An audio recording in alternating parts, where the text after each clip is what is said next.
Ita kuti ndine musoro apa panoita. Papiko. Zvimoto zvenyu izvi. Zviri nani iwe.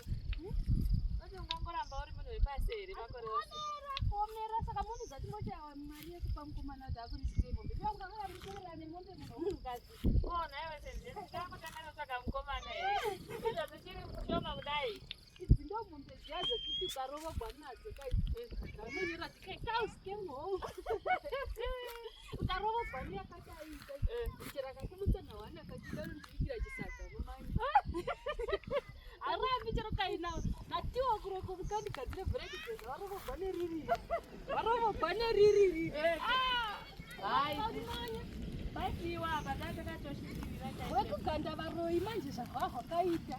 Kuri kugombekwa zvisikaite kwakaondoroka. Ndekuti kuona mbabvu dzimombe rumombe kuchifamba kukerete kukafa. Aya. Noti sora ishoma mvura yakanonoka kunaya zvenhaiwe zenzeni. Pasina kana mvura pandakabva kumusha. Mombe dzaitogombekwa.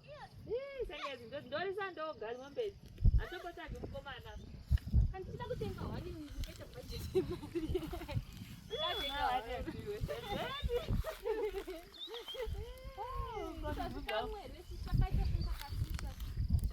Tinotokava tomwatine mukaka everyday. Semafuta.